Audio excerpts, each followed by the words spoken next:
The online space is full of distorted and unhealed relationship advice. We see a lot of self-proclaimed alphas, men, teaching that anything unlike them is beta or inferior male. But are their teachings coming from a healthy place, or is it rather a trauma response?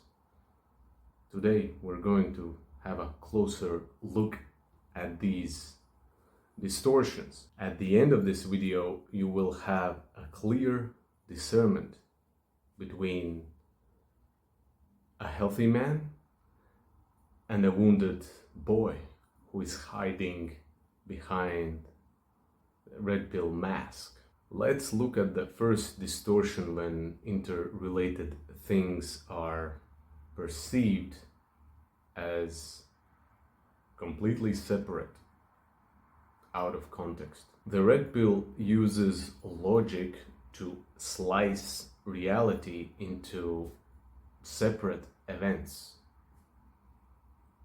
when it comes to relationship. Taking out trash is just that.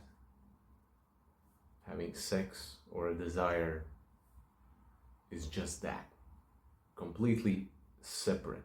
Instead of being able to see the interrelatedness between the things and events, red pill is lacking the capacity to be able to see the bigger context and to hold the emotional continuity of the relationship as a whole. Chores are chores, and like sex and intimacy is completely another thing. They don't see the connection at all.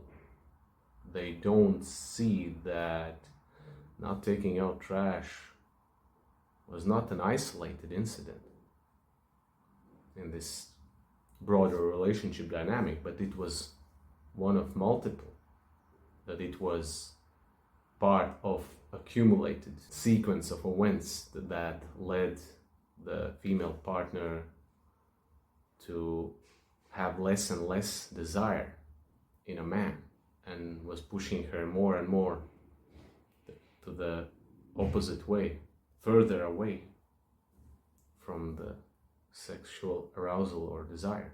And this is also a lack of attunement. When a man is disconnected from his woman's concerns, worries, emotions, so she doesn't feel seen, understood. She also doesn't feel safe and relaxed because of this. A lot of men don't see or realize that failing to take out the trash is not what led to her not wanting sex, but it's the emotions and feelings that are behind this incident, how this incident made her feel. Yeah, perhaps it made her feel unimportant, not acknowledged, or perhaps, and this happens a lot, is like if a man is not able to do a small thing, then there's a worry. What about the bigger ones? You know, integrity matters. And then the stress goes up for a woman.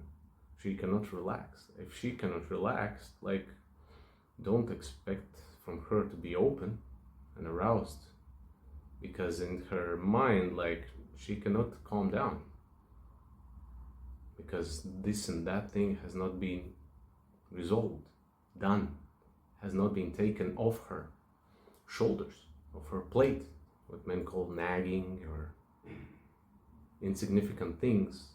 To them, to men, these are insignificant, but to women, it creates a particular emotional experience. And men often fail to realize that they are in charge of experience how he and his woman experience the relationship. And women are responsive beings.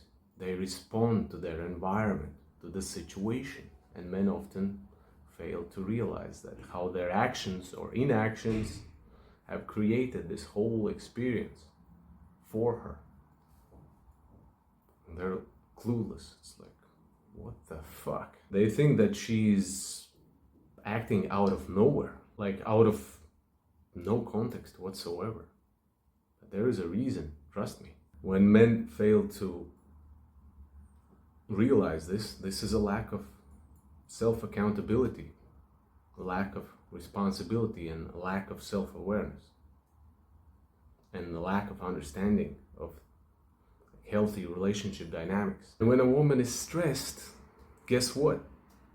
She's forced to go more and more into the masculine mode, masculine polarity. And this is one of the biggest complaints from men, like, wow, like, I want her to be more feminine. It's like, well, but have you provided a container where she can relax more into her feminine?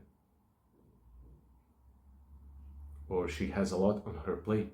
Now, what I'm describing here, when man is not attuned to his woman and he is not aware of the broader or continuous emotional continuity of the whole relationship,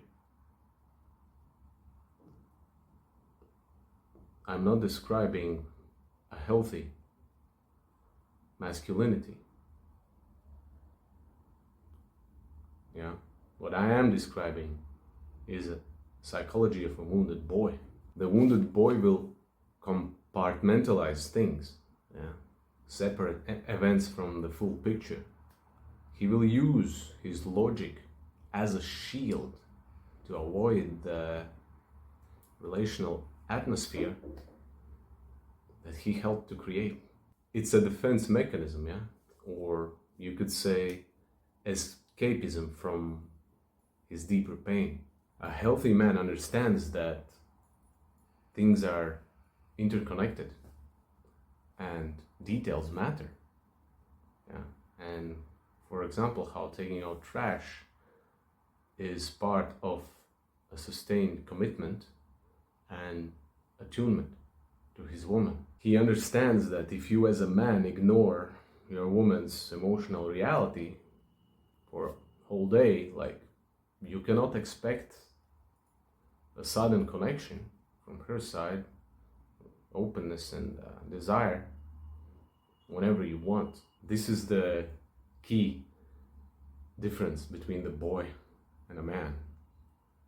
While boy defends his actions, tries to justify himself, king takes ownership of the entire relational experience. The second distortion in red pill community is that they misinterpret their own lack of absence for woman's lack of interest. Red pill teaches that if a woman is not affectionate, yeah, to his man, then she's playing games. There's something wrong with her. And it is automatically assumed that this is a purposeful withhold of sex, and that sex in this case is being used as a weapon against a man. While this can be used as a manipulation to gain more control and power from the women's side, let's look at the situations when this is not the case. When a man is not attuned to his woman's needs, desires, concerns, her feelings, he's not providing containment for her. And so she's forced to go cold and to become more masculine, yeah, because she doesn't feel safe with him in his presence. Her system literally shuts down, and this is not a punishment, yeah, but this is a biological response to the lack of connection. It's a survival mode, but the red pill project this as malice, as punishment, yeah, when they deal with such situation. They cannot see their own lack of absence or presence. Woman's love switch is not once turned on, then forever on. Like, no, it's the opposite. It's fluctuating, and this responding to the safety and connection, or lack of safety and connection. A woman's openness and desire is not a static thing. Yeah, here is also a big difference between male and female desires. Like for men, spontaneous desire, not a problem. For women, it's more responsive to how she feels in the bigger dynamic. The boy obviously sees this withhold of sex as punishment and blames the woman, yeah, not seeing his own doing. A man, on the other hand, is taking responsibility and asking himself a question like, where have I failed to provide containment? Or where is the lack of attunement here? And a man investigates. Man takes responsibility, takes charge of the relational experience, and is not running away from this situation or avoiding.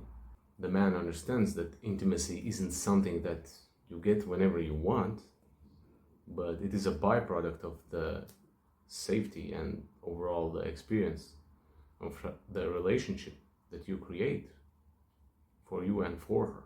The third distortion is when starvation is misinterpreted as appetite.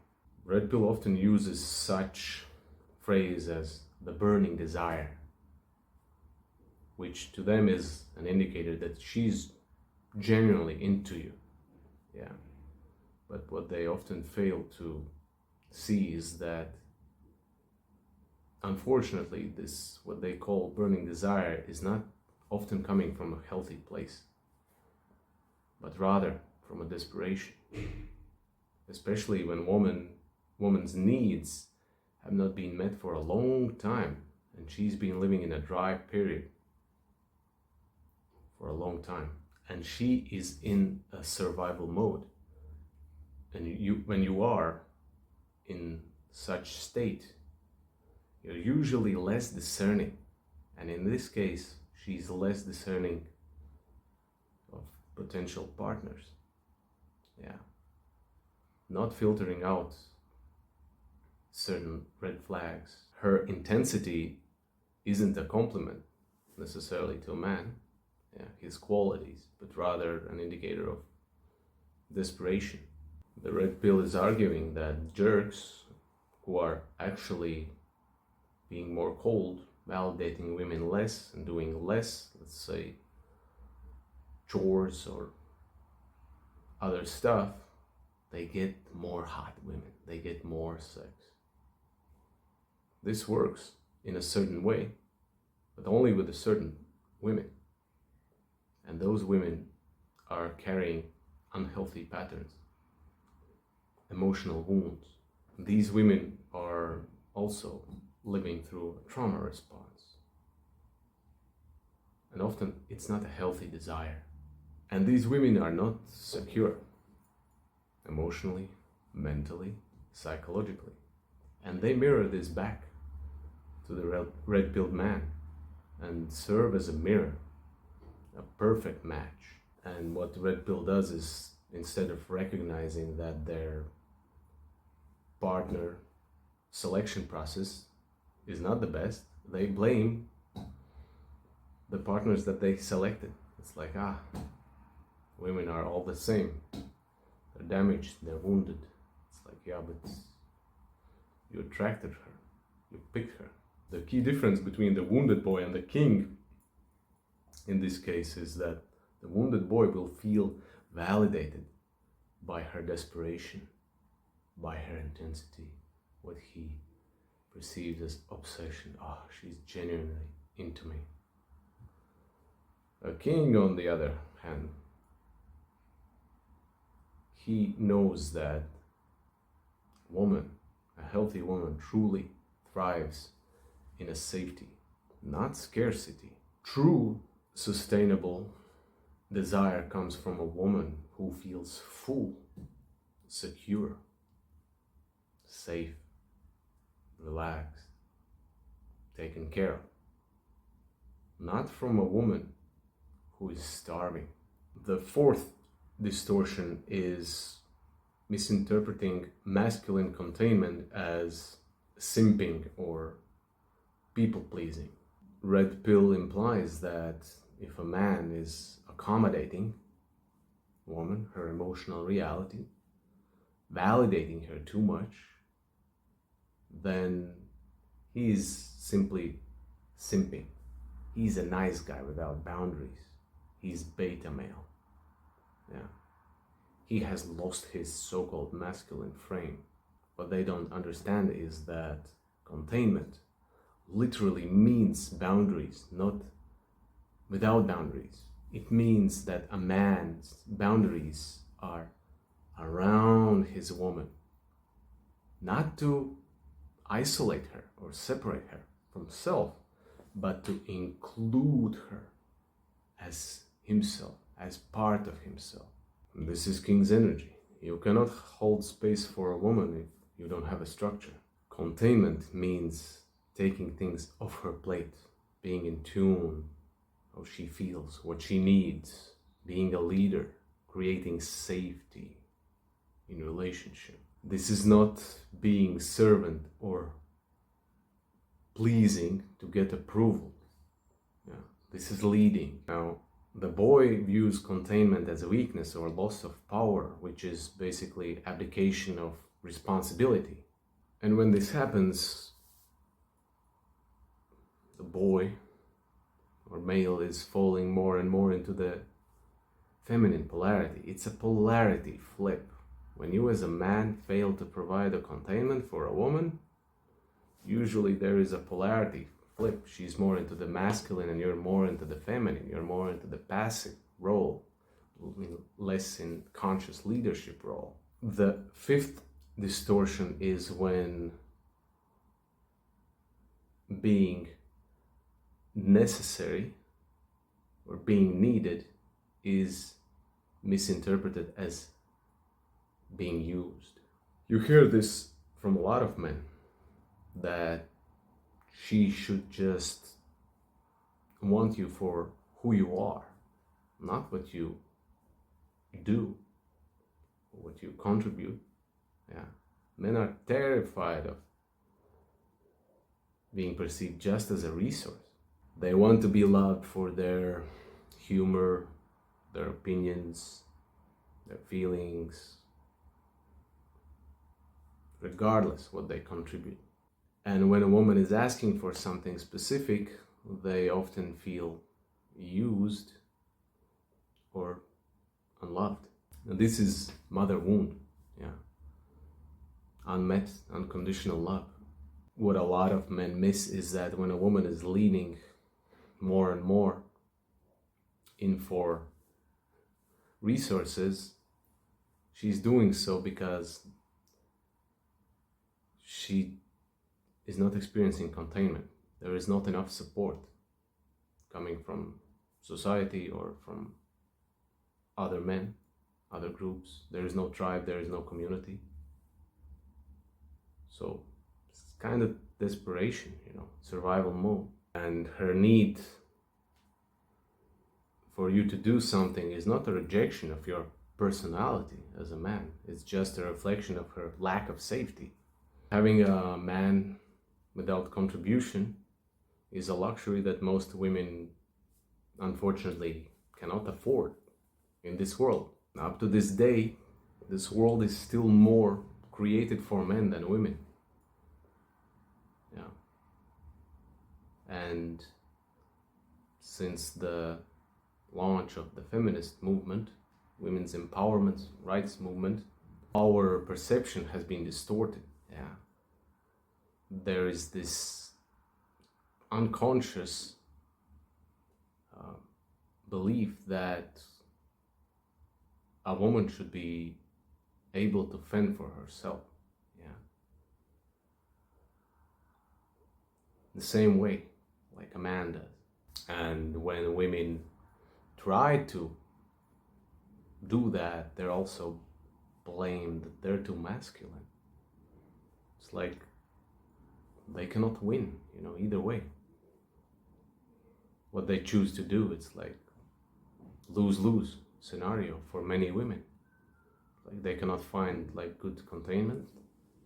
That's a loss, so they're forced to be more masculine, which is not natural state for them. And then when they are, then they cannot find a suitable partner, because men are seeing it, she's too masculine. It's like, no, I don't want that. Failing to recognize, there is a reason why. So for men, we have two choices. Either to learn the game of containment, master it, to be better and better at the containment, so the woman can ease into relaxation and softness. Or if there is like an extremely strong resistance to it, then you as a man, you need to find a woman who's already being contained by other people.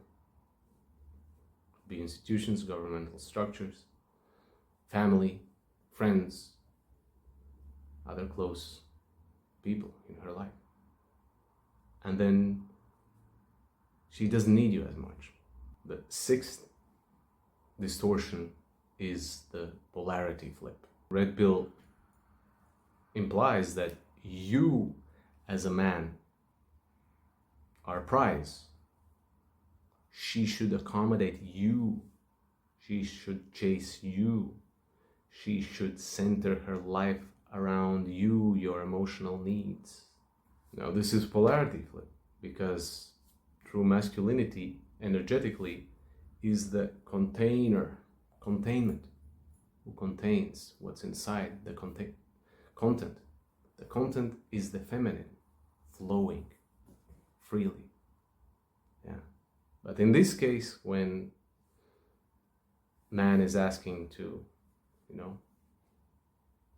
be held, accommodated by a woman, like it's reversed. Woman is asked to contain him so he can feel safe in her presence. That is feminine energy, what a lot of men don't realize, what they are projecting through their actions, their choices, their preferences. A king, he doesn't need to be prized to feel valuable.